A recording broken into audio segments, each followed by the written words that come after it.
سبحان اللہ وبحمدہ سبحان اللہ العظیم سبحان اللہ وبحمدہ سبحان اللہ العظیم سبحان اللہ وبحمدہ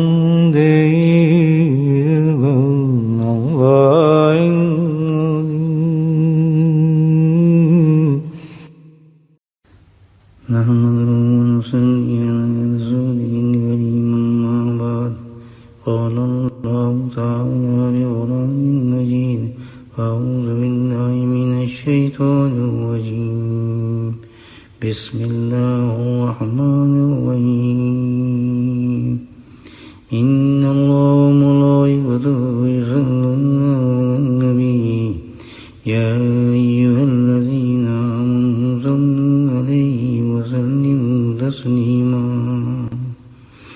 اللہم صل علی سیدنا مولانا محمد مالک الجود والکرم اللهم صل على سيدنا مولانا محمد وآله البارك مرة اللهم صل على سيدنا ومولانا محمد وآله وصحبه وبارك وسلم أما بعد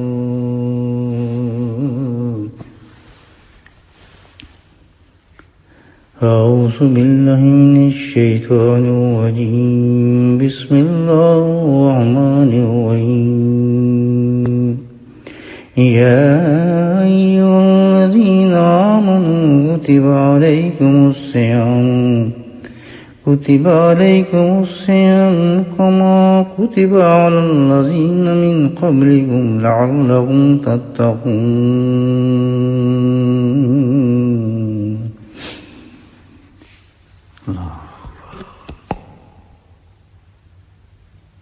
صحیح رمضان کو فائدہ اس نے اٹھایا، اللہ کی اس بڑی نعمت کا فائدہ وہ شخص اٹھائے گا جس نے اللہ کے اس دیے مہینے کے مقصد کو حاصل کر لیا۔ اللہ پاک نے اس مہینے کا مقصد بتایا کہ مومنین اس مہینے میں تقوی کو حاصل کریں۔ اللہ پاک نے پورا 30 دنوں میں ایک خاص مقصد اور خاص چیز کو حاصل کرنے کے لیے عطا فرمایا ہے، اور وہ ہے تقوی۔ تقوی کیا ہے؟ کہ اللہ کا خوف اور ڈر ایسا انسان کے دل میں آ جائے کہ ہر عمل کرتے ہوئے بندہ یہ سوچے کہ کہیں اللہ پاک میرے اس عمل سے ناراض تو نہیں ہو جائیں گے۔ یعنی حقیقت میں ایک ایسا جذبہ پیدا ہو جائے انسان میں، ایسا ڈر آ جائے کہ کوئی بھی نافرمانی اللہ کی کرتے ہوئے انسان سوچے کہ یہ مجھے نہیں کرنا چاہیے کیونکہ اس سے میرے رب ناراض ہو جائیں گے۔ وجہ اس کی یہ ہے کہ اللہ پاک نے پورے 30 دن دیے ہیں، پورے مہینہ دی ہے، اس کے ساتھ میں روزہ دیا ہے، ایک ایکسٹرا عبادت دی ہے کہ اس کی اہمیت بہت ہے۔ بغیر اللہ کے ڈر اور خوف کے انسان کبھی بھی اللہ کی نافرمانی سے نہیں بچ سکتا۔ جب تک انسان کے دل میں اللہ کا خوف نہ ہونا، انسان گناہ اسی وقت کرتا ہے جب اس کے دل سے خوف نکل جائے۔ نفس اور شیطان انسان کو اتنا بہادر کر کے پیش کرتے ہیں اللہ کے سامنے کہ اللہ کے تمام احکامات کو فراموش کر دیتے ہو، اور جب اللہ کا خوف نکل جاتا ہے تو بس پھر وہ ڈر ہو کہ ہر کام خوب زندگی میں صبح اور شام اللہ کی نافرمانی کے ساتھ گزارتا ہے۔ تو تقوی کا اللہ سبحانہ فرماتے ہیں کہ دیکھنے کے لیے کہ تمہیں تقوی حاصل ہوا ہے یا نہیں ہوا اس رمضان میں، سب سے پہلی چیز تو یہ ہے کہ ہمیں رمضان گزارنا اسی طرح چاہیے۔ ہم صرف ایک چیز کا نام رمضان یا روزہ سمجھتے ہیں، روزے کا مقصد صرف ہم نے یہ سمجھا کہ صبح اٹھ کے سحری کھا لو، سارا دن بھوکا رہو، اور اس کے بعد یہ ہے کہ اپنا روزہ کھول لو۔ یہ تو عبادت اللہ نے دی ہے ایک ہمیں، اس مقصد کو حاصل کرنے کے لیے کہ سوچنا یہ ہے کہ ہر روز ہم سوچیں شام کو کہ ہم نے اس مقصد میں کتنی ترقی کی ہے، جو اللہ تعالیٰ نے ہمیں جس مقصد کے لیے رمضان دیا ہے۔ روزانہ ہمیں سوچنا چاہیے کہ ہمارا دن اس معیار پہ گزرا ہے کہ ہمارے اندر تقویٰ آ گیا۔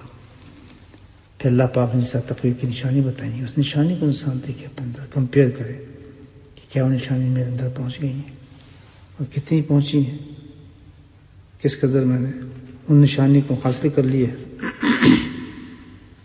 کیونکہ تقوی کی جو اللہ نے نشانی قرآن میں بتائی ہیں، اس کے مطابق انسان اپنے آپ کو، اپنے روزوں کو دیکھے، اپنے دن کو دیکھے اور دیکھے کہ بھائی میں نے یہ دن واقعی جس مقصد کے اللہ نے مجھے دیا ہے روزہ، اس کے مطابق میں نے کر لیا ہے کام۔ تو کچھ نشانی اللہ نے بتائی ہیں انسان کی کہ اس میں پتہ لگتا ہے کہ انسان میں تقویٰ آ جاتا ہے تو یہ نشانی، یہ چیزیں پیدا ہوتی ہیں۔ پہلی نشانی تو وہی کہ ایمان انسان کو مضبوط ہونا شروع ہو جاتا ہے، اور دوسری نشانی جو بتائی کہ انسان نمازی بن جاتا ہے۔ اللہ تعالیٰ نے ایسے رمضان عطا فرمائے۔ اور تیسری چیز یہ بتائی ہے جو انسان کے اندر وَمِمَّا رَزَقْنَاهُمْ يُنْفِقُونَ، وَمِمَّا رَزَقْنَاهُمْ يُنْفِقُونَ۔ وہ تو ایک بدنی عبادت تھی نماز، اور اسی طرح سب سے اہم عبادت جو ہے مالی عبادت میں خرچ کرنا ہے۔ ينفقون، خرچ تو ہم کرتے ہیں بہت، خرچ تو الحمدللہ خوشی ہم تو یہ پھر تو متقی ہم تو بڑا خرچ کرتے ہیں۔ کیسے خرچ کرتے ہیں؟ بھلی میں نے ایک نیا مکان لیا الحمدللہ، اور ایک گاڑی کا آرڈر دیا ہوا ہے، اور جناب کھانے پینے پہ بہت خرچ ہو رہا ہے، جناب کارپیٹ نیا ڈلا ہے، بڑا خرچ کرتا ہوں جی میں تو ماشاءاللہ۔ یہ جب بھی جاتا ہوں شاپنگ کے لیے تو نئے شو اور نئے کپڑے اور نئی چیزیں لے لیتا ہوں، میں تو بڑا خرچ کرتا ہوں، اس کے میں تو متقی ہوں۔ تو یہاں خرچ کا مطلب کیا ہے؟ اس طرح روزے میں بتایا ہے کہ روزہ جو ہے اللہ تعالیٰ نے فرمایا ہے یہ غم خواری کا مہینہ ہے، اس طرف اشارہ کیا خرچ کرنے کا، غم خواری کا مہینہ ہے۔ خرچ یہ نہیں ہے، خرچ یہ ہے اللہ کی خوشنودی کے لیے اللہ کے راستے میں خرچ کرنا۔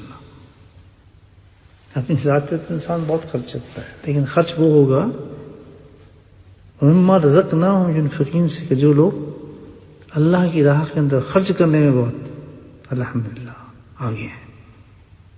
اللہ کی راہ کون سی ہے؟ اللہ کی راہ حقیقت میں کیا ہے کہ انسان ہے، انسان پہ خرچ کرنا اللہ کی راہ پہ خرچ کرنا ہوتا ہے۔ عجیب فرمائے مما رزقناہم ينفقون، جو تم خرچ کر رہے ہو، جس خرچ کرنے کا میں تمہیں حکم دے رہا ہوں، وہ تمہارا مال تو ہے ہی نہیں، سبحان اللہ، اور تمہارا تو نہیں ہے مال، مما رزقناہم، جو میں نے تمہیں دیا۔ اللہ تمہارا جو ویئر ہاؤس چل رہا ہے تو میں چاہوں تو ایک گاہک بھی نہ بھیجوں۔ یہ گاہک کون بیچتا ہے؟ میں بیچتا ہوں، اس کے ذریعے میں تمہیں پیسے دیتا ہوں۔ دکان پہ کھڑے تو میں پیسے دیتا ہوں، کام کرتے ہو تو میں تمہیں پیسے دیتا ہوں۔ اللہ تعالیٰ یہ میرا مال ہے، تمہارے پاس ہے، میری امانت ہے۔ اور جب جس کا مال ہوتا ہے، جس کی جو چیز ہے، تو خرچ بھی آپ اس کی مرضی کے مطابق کریں گے، اپنی مرضی کے مطابق کریں گے۔ میں آپ کو 100 پاؤنڈ دیتا ہوں کہ یار یہ 100 پاؤنڈ میرے آپ نے رکھ لیں، اور جب میں آپ سے لوں گا جس طرح میں کہوں اسے کریں۔ پھر میں کہتا ہوں یار اس 100 پاؤنڈ میں سے 30 اس کو دے دیں، آپ دیں گے۔ میں کہوں 15 اس کو دے دیں، آپ دیں گے۔ تو میرا مال ہے، میں آپ کو کہہ رہا ہوں، آپ نے رکھے ہوں، جس طرح میں آپ کو کہتا ہوں خرچ کرتے رہیں۔ تو جتنا کچھ بھی ہمیں دیا گیا ہے، جو کچھ میرے پاس، آپ کے پاس، جو بھی اس وقت موجود ہے گھر کے اندر باہر، کیا ہے؟ تو میں ماں رزقنا ہوں، جو میں نے تمہیں دیا ہے، میں نے دی ہے، تو میں تمہیں کہتا ہوں خرچ کرو۔ کہاں خرچ کرو؟ اللہ تعالیٰ کہتا ہے 2 چیزیں میں نے بتائی ہیں۔ زکوٰۃ سب سے بڑا عمل ہے، جس طرح نماز ہے، نماز میں جہاں ذکر ہے اس کے ساتھ زکوٰۃ کا ذکر بھی ہے. اتنا پرسنٹ جو ہے تمہیں دے رہا ہوں، اتنا پرسنٹ تم نے یہ غریبوں کو دینا ہے، یہ تو فرض ہے تم پر، ہر حالت میں نکالنا ہے. اس میں جو حالات دیکھے ہیں اور پیسے اب زکوٰۃ کے نکالتے ہیں تو اتنا ہیرا پھیری کرتے ہیں اس کے اندر پوچھی نہ. پوری کوشش ہماری یہ ہوتی ہے کہ ہم کم سے کم پیسہ، اس طرح کی زکوٰۃ بچ سکتی ہے، فلاں چیز سے بچ سکتی ہے، کن ٹیکس استعمال کرتے ہیں کہ ہماری زکوٰۃ جو ہے بچ جائے.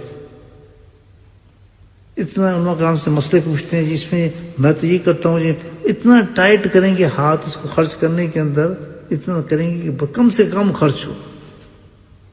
تو اللہ تعالیٰ کہتا ہے کہ میں نے تمہیں مال دی ہے کہ میں تمہیں خرچ کرنے کہتا ہوں، تو یاد رکھو جو اللہ خرچ کرنے کہے گا تو بڑھائے گا مال آپ کا، کم نہیں کرے گا. جتنا آپ اللہ کے راستے میں خرچ کریں گے تو فرض ہے جو مال میں نے دیا اس میں نے کہا ہے کتنے پرسنٹ آپ دیں، سامنے نکال دیں، غریبوں کو دیں. تو پہلی چیز یہ ہے کہ فرض تو فرض ہے زکوٰۃ، لیکن اس سے بھی ٹاپ یہ ہے، انفاق کا مطلب تذکیر نہیں ہے کہ صدقات دیں، نفلی خرچ کریں. اب یہ اچھی یہ کیفیت انسان کے اندر پیدا آ جائے اللہ کے راستے میں خرچ کرنے کی، سبحان اللہ. تو یہ نشانی ہے کہ اس بندے میں کیا تقویٰ آ گیا.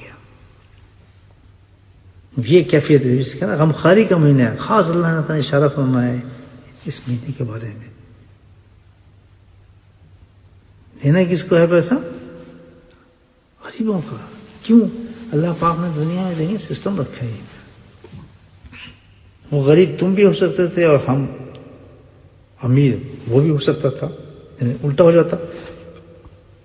ایک جو بیچارہ پیسہ مانگ رہا ہے سڑک پہ بیٹھ کر اور آپ ایک گاڑی میں جا رہے ہیں، جیب میں آپ کے پرس سے خوب پیسے رکھے ہیں، تو یہ بھی ہو سکتا تھا اللہ تعالیٰ ہمیں آپ کو وہاں بٹھا دیتا، اس کو آپ کی گاڑی میں بٹھا دیتا. یہ کیا سسٹم ہے؟ سبحان اللہ. یہ اللہ نے ایک ایسا سسٹم دنیا کے اندر رکھا ہے کہ ایک انسان سے دوسرے انسان کو آزماتا ہے. اس کو فقر فاقہ دیا، اس سے اس کو آزما رہا ہے. ہمیں دولت دی، ہمیں دولت سے آزما رہا ہے. ہمیں ثروت دی، ہمیں اس سے آزما رہا ہے. ایک کو صحت دی، اس صحت سے آزما رہا ہے. ایک کو اللہ نے بیماریاں دی، اس سے آزما رہا ہے. یہ ساری جو لوازمات ہیں دنیا کے اندر سرکل اللہ کی حکمت سے چلتے ہیں. تو ہر آدمی کو کسی نہ کسی چیز سے آزما کر وہ جنت دینا چاہتا ہے کہ تیرا ٹیسٹ اس طرح ہے کہ تو یہ تیرا سبجیکٹ یہ ہے. تیرا کون سے سبجیکٹ تم نے لینے میں؟ ایف ایس سی میں کہتے جی میں نے میڈیکل لینی ہے، تو اب میڈیکل لے لیا دوسرے سبجیکٹ تو وہ نہیں پڑھے گا. اب کیا وہ اس سے تیاری کرے گا میڈیکل کی، اس میڈیکل سبجیکٹ پڑھ کے وہ ایف ایس سی کر لے گا، ایم ایس سی کر لے گا. اور دوسرا جو ہے دوسری چیزیں پڑھتا ہے، اس کا دوسرا سبجیکٹ اس سے کر لے گا. وہ کہے جی میں تو اس سبجیکٹ سے ہوں، اس نے بھی ایم ایس سی کر لیا، اس نے بھی ایم ایس سی کر لیا. اسی طرح یہ ہے کہ کوئی غریب ہو کر، کوئی امیر ہو کر، کوئی بیمار ہو کر، کوئی صحت مند ہو کر، سب کی آزمائش اپنی اپنی ہے. اور سب نہیں اپنی اپنی ماں سے پورا اترنا ہے اپنے مقام سے. اور پورا اترنے کے بعد اللہ تعالیٰ جس ٹیسٹ میں ڈالا ہے پھر اس کو اس طرح سے ایک غریب کو بھی جنت اس کی غربت میں پاس ہونے پر دے گا، ایک امیر کو جنت اس کی امارت میں پاس ہونے کی وجہ سے دے گا، ایک صحت مند کو اس کے صحت مند میں پاس ہونے کی وجہ سے دے گا. صحت مند ہے الحمدللہ، صحت مند زندگی کو ایسے گزارتا ہے جیسے ایک انسان کو گزارنی چاہیے اس کی نعمتوں کے ساتھ، تو اللہ اس کو جنت دے گا. ایک غریب ہے، غریب زندگی ایسے گزارتا ہے کہ جو جس پہ اللہ کی مرضی کے مطابق تو اس کو اس غربت پہ جنت عطا فرمائے گا. جنت میں جا کے سب مل جائیں گے سبحان اللہ، غریب امیر صحت مند سب ایک جگہ آ جاتے ہیں. اس طرف سے آئے گا، کوئی غربت سے آئے گا، کوئی بھارت سے آئے گا. تو یہ کیا ہے کہ اگر یہ پیسہ اللہ تعالیٰ کو میں نے دیا ہے، غریب ہے پیسہ میرا ہے، میں تم کو تو ہمیں جذبہ نہیں ہوتا کہ ہم کسی غریب کو پیسہ سارا پیسہ اپنے سمجھتے ہیں، یہ کمایا میرا، یہ کمایا میرا. نہیں، اصول یہ ہونا چاہیے کہ جتنا انسان کمایا 1000 کمایا یا 1000 میں آپ یہ میرا لیے، یعنی میرے بچوں کے لیے گھر کا خرچہ ہے، اور یہ اتنا خرچہ جو ہے سبحان اللہ زکوٰۃ پر جائے گا، فرض زکوٰۃ پر جائے گا، اور اتنا پیسہ جو ہے میں اللہ کی خوشی اور محبت کو حاصل کرنے کے لیے نہ پھر غریب کو تم غریب کو تلاش کرتے دینا. دل بڑا ہو جائے انسان کا، غمخواری کا مہینہ ہو جائے. ایک روایت میں آتا ہے کہ سبحان اللہ انس قال قال رسول اللہ صلی اللہ علیہ وسلم من قضى لأحد من امتی حاجة يريد ان يسره بها فقد سر لي ومن سرني فقد سر الله ومن سر الله ادخل الجنہ. انس رضی اللہ تعالیٰ عنہ فرماتے ہیں کہ نبی نے ارشاد فرمایا ہے کہ میری امت میں کسی شخص کی کوئی حاجت پوری کرتا ہے اور یہ ارادہ کر کے کرتا ہے کہ میں اپنی حاجت پوری ہونے سے خوش ہو جائے، یعنی یہ شخص کی حاجت پوری کر رہا ہے اور یہ کر رہا ہے کہ یہ حاجت پوری ہونے سے یہ خوش ہو جائے، یعنی اس کو خوش کرنے کے لیے اس کی حاجت کو پورا کرتا ہے. من قضى لأحد من امتی حاجت یرید ان یسرہ بہا، کہ وہ خوش ہو جائے جب میں اس کی حاجت کو پورا کروں. تو فرمایا کتنا بڑا انعام بتایا، بہا فقد سرنی، تو جب تو نے ایک انسان کو خوش کر دیا، وہ بھوکا بیٹھا تھا کھانا دیا تھا خوش ہو گیا، کپڑا دینا تھا کپڑا دے کے خوش ہو گیا، اس کو پیسہ دینا تھا چپ کر کے تم نے پیسہ اس کو دے دیا. احسان نہیں رکھنا، احسان کیونکہ تیرا مال ہی نہیں ہے، تو یہ سوچ کے دے رہے کہ یہ اللہ کا پیسہ ہے، میں اللہ کے بندے کو دے رہا ہوں. یہ جذبہ پیدا ہو جائے اس کو تقویٰ کہتے ہیں. دیتے تو سب نے، لیکن ایک جذبہ یہ پیدا ہو جائے کہ میرا پیسہ نہیں ہے، تو اللہ کا پیسہ ہے، اللہ نے مجھے دیا، میں اللہ کے لیے دے رہا ہوں. یہ کپڑا اللہ کے لیے اللہ نے مجھے دیا، اللہ کے لیے میں دے رہا ہوں. جا کے جیب سے پیسہ نکال کے آپ نے اس کو دیا. امتی حاجت یرید ان یسر، کہ وہ خوش ہو جائے. فرمایا انعام دیکھیں، بہا فقد سرنی، تو اس نے مجھے خوش کیا. سبحان اللہ. نبی پاک فرماتے ہیں جس نے ایسا کیا، جس نے کیا فقد سرنی، اس نے مجھے خوش کر دیا. ومن سرنی فقد سر اللہ، تو اللہ کے رسول کا تو مقام ایسا ہے. سبحان اللہ. ایسا زبردست کنیکشن اللہ سے کہ جس نے مجھے خوش کر دیا، تو یاد رکھو جس نے مجھے خوش کیا تو اس نے اللہ کو خوش کر دیا، اور جس نے اللہ کو خوش کر دیا من سر اللہ ادخلہ الجنہ، جنت میں چلا گیا.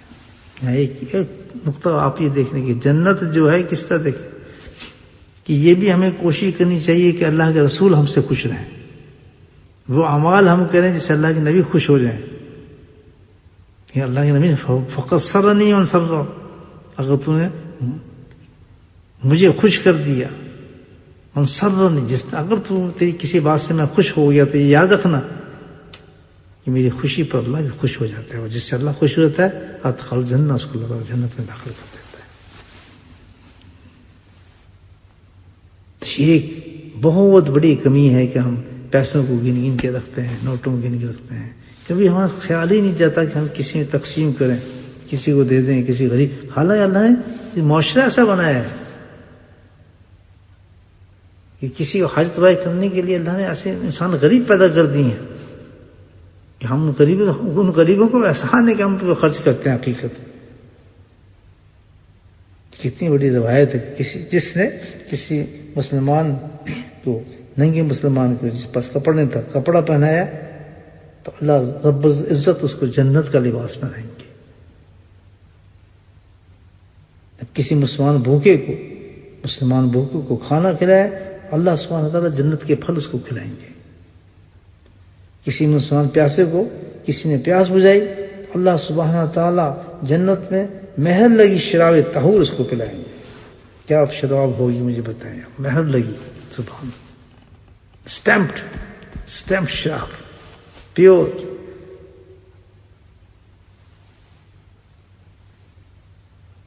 یاد رکھیں. تو بھائی یہ جہاں پر کہا جاتا ہے کہ متقی کی نشانی یہ ہے. اب اس میں آپ کو مثالیں دوں، ایسے ایسے اولیاء اللہ کی مثالیں ملتی ہیں، صحابہ کرام کی مثالیں ملتی ہیں کہ کس طرح دیتے تھے. کھانا بیٹھے، روزہ کھولنے کے لیے بیٹھے، یہ صحابہ کی زندگی تھی، اہل بیت کی زندگی تھی. سبحان اللہ، اہل بیت کی زندگی. شوق سے کھانا بنایا، بیٹھے، روزہ ہے، اور کہیں سے مشکل سے وہ کھانا نصیب ہوا ہے. اب یہ ہاتھ کھانے کی طرف جا ہی رہے تو کسی نے دروازے پہ آ کے کہہ دیا اللہ کے نام پہ میں بھوکا ہوں، مجھے کھانا دو. وہیں ہاتھ روک لیا، کھانا اٹھا کے اس فقیر کو دے دیا. کیوں کہ اس کے پیچھے ان کو نظام کتنا بڑا انعام نظر آ رہا تھا. من سرنی فقد سر اللہ، انصر اللہ ادخل الجنہ. کہتا وہ میں کھانا کھا لوں گا تو کھانے کے بعد کیا ہو، تھوڑی دیر میں پیشاب پخام بن کے نکل جائے گا، لیکن یہ کھانا میں نے اس شخص کو دے دیا جو مجھ سے مانگنے آیا ہے، تو سبحان اللہ، اللہ کا رسول مجھ سے راضی ہو جائے گا. اللہ کے نبی کا محبوب بن جاؤں گا اس عمل کے ساتھ، اور میں جب ان کا محبوب بن گیا تو اللہ سبحانہ تعالیٰ خود مجھ سے پیار کریں گے. کتنی بڑی بات ہے کہ جس سے اللہ بھی راضی ہو جائے، اللہ کا رسول بھی راضی ہو جائے، تو پھر جنت دور ہوتی ہے اس کے لیے. کتنا بڑا راستہ اللہ نے رکھا ہے ينفقون کا، خرچ کرنے کا. لیکن ساری زندگی ہم گزارتے ہیں کہ ہم نفل تو کیا ادا کرنا، فرائض بھی ادا نہیں، فرض جو فرض ہے زکوٰۃ، اس پر بھی ہم اتنا ہاتھ دبا کے رکھتے ہیں کہ اس پر اس کو سزا ہے زکوٰۃ نہ دینے پر.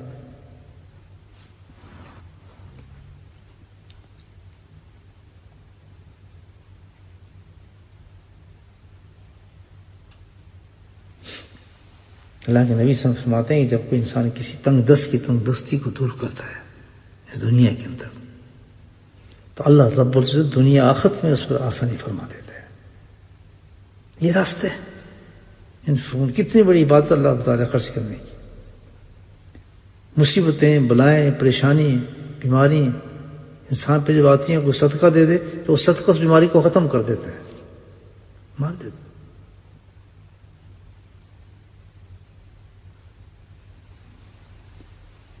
تو مما رزقناہم ينفقون. تیسری چیز اللہ تعالیٰ نے بتائی ہے کہ بھئی جو ہمیں رمضان میں بتایا گیا ہے کہ بھئی غم خواری کا مہینہ ہے. اللہ کے نبی نے بتایا تھا مہینے کے بارے میں کہ غم خواری کا مہینہ، یعنی تمہیں اس میں ایک اور چیز کی پریکٹس کرنی ہے کہ لوگوں پہ پیسے خرچ کرنے، اللہ کے راستے میں مال کو نکالنا، بخل کو ختم کرنا، زکوٰۃ کو خوش دلی سے دینا، بڑھوتی سے دینا، پڑھ کر دینا، ہاتھ نہیں کھینچنا، نہیں جی یہ ہمارے پہ فرض نہیں بنتی، یہ ہمارے پہ تو بچتی ہے، اتنا تو ہم بچا سکتے ہیں. کیوں؟ اللہ کہتا ہے میرا مال ہے، میں تجھ سے مال ہی چھین لوں تو پھر زکوٰۃ ہی ختم تیری. اللہ مال ہی چھین لیں تو زکوٰۃ ہی ختم. تو یہ ایک اور نشانی اللہ تعالیٰ نے بتائی کس چیز کی، کہ اگر تم نے یہ چیز حاصل کر لی رمضان میں، یعنی ایمان کی مضبوطی، یہ پہلی نشانی ہے. نماز، یعنی نمازی بن جانا. چیز ہے کہ خرچ کرنا آ جانا، دل کے اندر اتنی وسعت پیدا ہو جانی اللہ کے پاس جب ہمیں اللہ پیسہ دے تو اس میں سے غریبوں کا حصہ نکال کے رکھیں کہ سال میں اتنا ہمیں دینا ہے، رمضان پہ اتنا ہمیں نکالنا ہے، کتنا پیسہ نکالنا ہے، اتنے لوگوں کو ہمیں کھانا کھلانا ہے. کوئی دیکھے نہ پہ ہم کسی کو سرکار نہیں. کیوں؟ انعام بہت پیچھے بہت بڑا ہے. اللہ کے نبی راضی ہو جائیں گے، ہم سے خوش ہو جاتے ہیں جب ہم خرچ کرتے ہیں. یہ وہی لوگ کر سکتا ہے کہ کون ہے؟ جو متقی ہیں. یہ مہینہ ہمیں متقی بنا سکتا ہے. آپ ہمیں دیکھنا ہے کہ روزہ جو ہمیں یہ صفات اگر ہمارے پیدا کر رہا ہے، روزہ اگر ہمارے اندر یہ صفات پیدا کر رہا ہے، سبحان اللہ، یقیناً انشاءاللہ تقویٰ ہمارے اندر آ رہا ہے. اور جب تقویٰ آ رہا ہے تو اللہ کے فضل سے ہمارا رمضان بہترین رمضان بن رہا ہے کہ ہمارے اندر تبدیلی آ رہی ہے. جس مقصد کے اللہ پاک نے دی ہے رمضان کہ تبدیل کرو، اپنے آپ کو ریفریش کرو، اپنے ایمان کو مضبوط کرو. ہمارے اندر وہ آ رہی ہیں وہ چیزیں. اگر یہ نہیں ہے سب بھوک ننگ ہے تو بھائی تو پھر معاملہ بہت خراب ہے. یہ تو ایک پریکٹس کرتے ہیں کھانے پینے کی بھی ٹائم چھوڑ کے، ڈائٹنگ ہو رہی ہے. اور کچھ وزن کم کرنا نہیں کہ رمضان کے بعد دیکھیں کتنا وزن ہمارا کم ہو گیا، اسکیل پہ کھڑے ہو جائیں. نہیں، ہم نے اللہ کے دیے اسکیل پہ کھڑا ہونا ہے کہ بتائیں تقویٰ ہمیں آ گیا یہ نہیں آ گیا. وزن کو نہیں ناپیں گے، ان صفات کو ناپیں گے کہ صفات ہمارے میں آ گئی ہیں یا نہیں آ گئی ہیں. دو قسم کے ہوتے ہیں روزے رکھنے والے. ایک فوراً وزن دیکھتے ہیں رمضان کے بعد کتنا میرا وزن کم ہوا ہے، حالانکہ کھاتے زیادہ ہی ہیں. اور ایک وہ لوگ ہیں کہ نہیں، رمضان ہم اس لیے دیا گیا تھا کہ متقی بن جائیں، تو پھر وہ اللہ کے پیمانے پہ ناپتے ہیں اپنے آپ کی ساری صفات ہمارے میں آ گئی جو ایک متقی میں ہونی چاہیے. جب ان صفات کو دیکھتا ہے کہ الحمدللہ یہ صفت بھی آ گئی، یہ صفت بھی آ گئی، اللہ کا شکر کرتا ہے. اللہ تعالیٰ رمضان نے مجھے تبدیل کر دیا، اور جو تم نے مقصد کے لیے رمضان مجھے دیا تھا وہ میں نے حاصل کر دیا. اللہ پاک ہم سب کو ایسا رمضان بنانے کی اور ایسا روزہ رکھنے کی توفیق عطا فرمائے کہ ہمارے اندر تقوی والی تبدیلی آنا شروع ہو جائے. باخر دعوانا الحمدللہ رب العالمین. بسم اللہ الرحمن الرحیم. والصلاة والسلام على سيد المرسلين شفيع المذنبين تاب ياسين الغريب المنيب اللهم صل على سيدنا مولانا محمد نبي الأمي وأزواجه أمهات المؤمنين وذرياته وآل بيته كما صليت على آل إبراهيم إنك حميد مجيد سلم تسليما دائما أبدا كثيرا كثيرا كثيرا اللهم اغفر لنا ذنوبنا وظلمنا وهزلنا وجدنا وخطأنا وعمدنا كل ذلك إننا اللهم ربنا آتنا في الدنيا حسنة وفي الآخرة حسنة وقنا عذاب النار وقنا عذاب القبر وقنا عذاب الحشر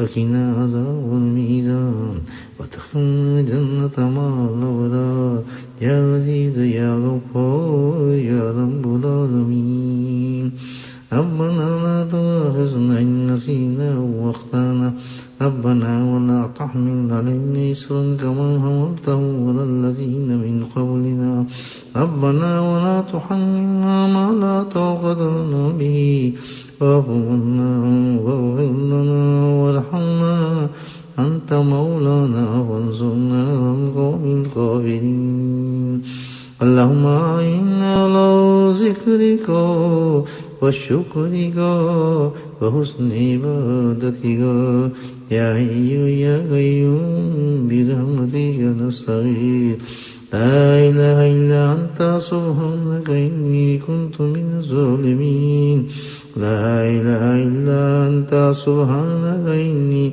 كنت من الظالمين لا إله إلا أنت سبحانك إني كنت من الظالمين يا قاضي الحاجات اقض حاجاتنا يا دافع البليات ادفع بلياتنا اللهم احفظنا من كل بلاء الدنيا والآخرة يا شافي الأمراض اشفى مرادنا يا شافي الأمراض اشفى مرادنا يا شافي الأمراض اشفى مرادنا اللهم اشف مرضانا ومرضى المؤمنين يا حي يا قيوم برحمتك نستغيث ربنا هب لنا من أزواجنا وذرياتنا قرة أعين واجعلنا للمتقين إماما اللهم رب ارحمهما كما ربياني صغيرا اللهم اغفر لنا ولوالدينا وأستاذينا ومشايخنا وجميع المؤمنين والمؤمنات والمسلمين والمسلمات الأحياء منهم والأموات برحمتك يا أرحم الراحمين سبحان ربك رب العزة عما يصفون وسلام على المرسلين والحمد لله